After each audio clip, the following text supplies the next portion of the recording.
In this video, we will go over what's going on in the real estate market and see if it's the right time to buy a house in the Bay Area or frankly, anywhere. Hey, my name is Mac Rogers. I'm a local real estate broker here in the East Bay of the San Francisco Bay Area. Welcome to the channel. If you're thinking of buying or selling your Bay Area home, give us a call. We get a lot of calls from buyers and sellers like you and love helping them out move on to their next chapter. This is one of the top questions that I get from most would-be home buyers. Should I buy now or should I wait? This question primarily arises because of what's going on in the real estate market. Just check out these headlines about mortgage rates.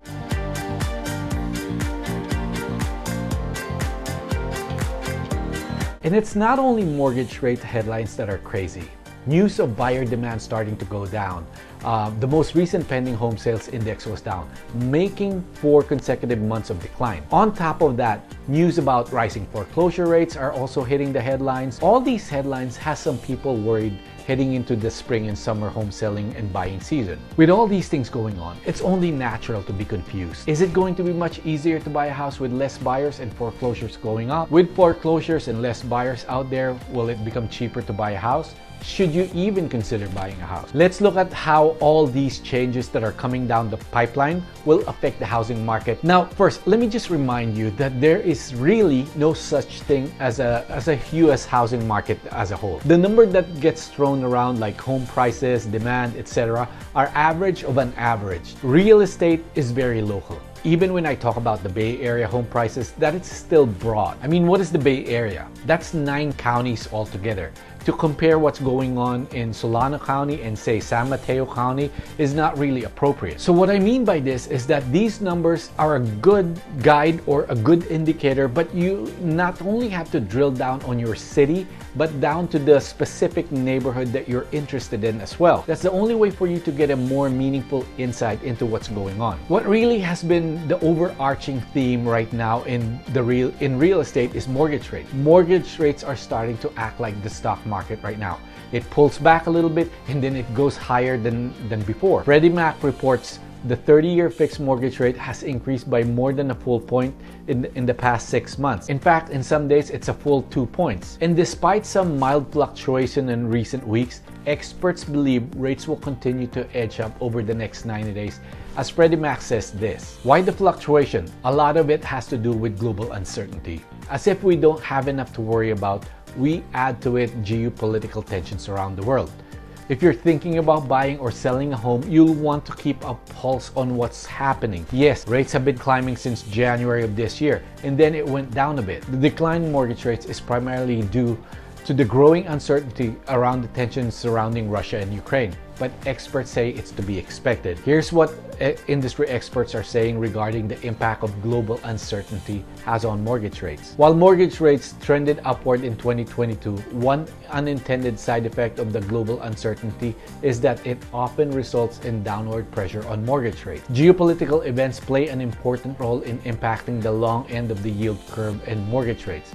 For example, in the weeks following the Brexit vote in 2016, the US Treasury bond yield declined and led to a corresponding decline in mortgage rates. These insights are a reminder that historically, economic uncertainty can impact the 10-year Treasury yield, which has a long-standing relationship with the mortgage rates and is often considered a leading indicator of where rates are headed. Basically, events overseas can have an impact on mortgage rates here, and that's why we're seeing that today. While no one has a crystal ball to predict exactly what will happen with rates in the future, experts agree any slight decline will be temporary. When there's geopolitical tensions, it can affect US Treasury yields, which can lead to temporary drop in mortgage rates.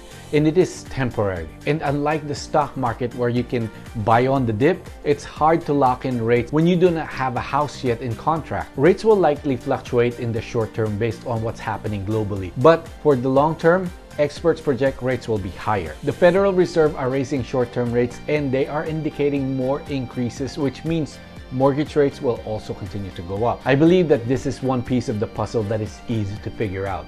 So if you're out there and thinking you're going to be waiting because rates might pull back, know this with certainty. It will continue to go up. If you're a first-time home buyer or a seller thinking of moving to a home that better fits your needs, realize that waiting will likely mean you'll be paying higher mortgage rate on your purchase. And that higher rate drives up your monthly payment and can really add up over the life of your loan. Now, what about this pending home sales index going down? And this is where you have to be careful and need to really drill down on your neighborhood or the neighborhood that you're interested in. Yes, it's true that pending sales are down for 4 consecutive months. But why is that? Context is everything. Pending sales are down because we can't sell what we don't have. In other words, buyer demand is still out there. There is no shortage in the demand side. Here in the Bay Area, this whole shortage of inventory is nothing new to us. Even before the pandemic started, we've always had an issue with inventory. The difference now is that it has spread throughout the US. There's just insane demand for housing right now. Before, you can go out of the immediate Bay Area like San Francisco, San Jose, or Oakland and drive an hour and be able to find quote-unquote affordable housing. That's not the case anymore. You go to places like Tracy, Vallejo, Santa Rosa, or Salinas, and you will get shocked at the prices. A lot of these places, if you want to live in a decent neighborhood, you're looking at $800 and above. Again, insane demand for housing, and not just for sale houses, but also for rentals. And this is why prices are continuing to go up. Look, no one wants to buy at the top of the market. We saw how it played out in 2008, and it didn't end well for a lot of homeowners. But according to a recent expert projections, we aren't at the top of the market. But before we dive a little deeper into that, we need to explain where demand is coming from. It's the millennials and Gen Z buyers that are coming of age. These are the largest group of buyers coming down the pipeline, if you will, and there isn't enough existing inventory to keep up with the amount of aspiring homeowners. When we had the mortgage or foreclosure crisis of 2008, it was a whole different ballgame. For one, credit was easy to get. I mean, you've heard the stories of you just needed to be breathing and had a social security number and you got a loan. That's not an exaggeration. Today, it's different. Lending standards are stricter. Lenders don't want to get burned anymore, and a repeat of 2008. They scrutinize every financial aspect of a borrower. Number two, we had a ton of inventory back then. Builders were building like crazy, and everyone and anyone that wanted to buy a house could easily get one. Today, that is not the case.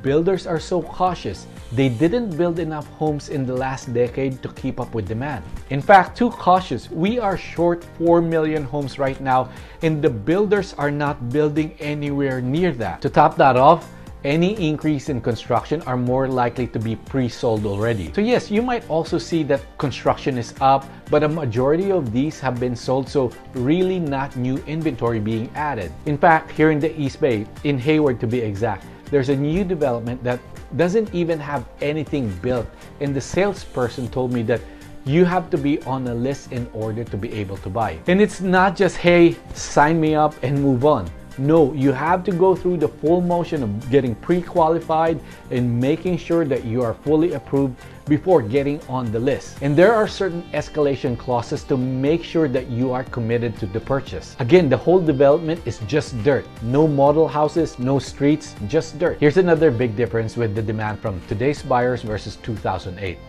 This is true demand right now. And what do I mean by this? It's simple. Back then, a lot of the buyers were speculators. They were not buying a home as their primary residence. People were buying and speculating that prices will go up in the short term. So you have a ton of inventory, crappy lending standards, plus speculators in the market. And in a lot of cases, most of these buyers hardly put any money down at all. In contrast, the buyers out there right now are actually looking for a place to live in, not thinking, I will double my money in a few months and I can do this 2 or 3 times this year. Plus, they are all well qualified and have money to put down. So with existing inventory not being able to keep up with the number of buyers looking to own a home, while we are seeing price appreciation that looks strikingly similar to what we saw in the years leading up to the crash, the quality of the buyers is not the same. The big difference now and then is this. This price appreciation is a direct result of low inventory and real high demand, not high inventory and high speculative demand like in the early 2000s. Plus, earlier projections by top industry experts are already being revised to higher than originally anticipated. That means, more likely than not, we could see another year of above-average price appreciation. Now, what about inflation? How will rising inflation impact the housing market? This is one of the more unfortunate results of the pandemic. But inflation isn't new. And if we look all the way back to 1970s, we actually see one big takeaway. Home ownership is historically a great hedge against inflation. For example, as rental prices continue to increase nationwide, locking mortgage rates can keep your largest monthly cost the same. Another big takeaway, home price appreciation has outperformed inflation for decades. So if you're worried about how today's inflation may affect the housing market again, I don't have a crystal ball, but we can look at this. At the very least, the data shows that historically, real estate has outperformed inflation. So should you buy until prices go down? Like I said earlier, industry experts are projecting that prices will only go up from here, and that's not likely to change anytime soon. There are many benefits to home ownership, but the biggest one you need to know, especially if you're in the camp of looking at your home purchase as an asset, is this. It's consistently been voted the best long-term investment a person can make in their lifetime. Look, I don't like looking at home purchases as an investment. Yes, I know it is, but primarily, it's a basic need. You and I need a roof over our heads, shelter. So if you're ready, willing, and able, why would you continue to make your landlord reap the benefit of an appreciating asset? And waiting for the market to cool off or prices to go down means only one thing: paying more for the exact same house, especially as experts project mortgage rates will continue to rise. Bay Area people, our housing market is one of the craziest markets. So if you see home price appreciation forecast that says 6% or 7%, I'd say in the majority of the Bay Area cities, you can double that number. That's what might be in store for our market. Here's the bottom line, guys. Only you will know if you're ready to buy. All projections point to higher prices and higher mortgage rates. The best advice I can give anyone who are hesitant to hop into this hot market is this: if you don't like how high prices are right now and are concerned about it, yeah, you can wait, but you most likely won't like it either later on. Hey, thanks for watching. Please like, share, and subscribe. It really helps our channel. If you're thinking of buying or selling your Bay Area home, reach out to us. Call, text, or email. Have a great day.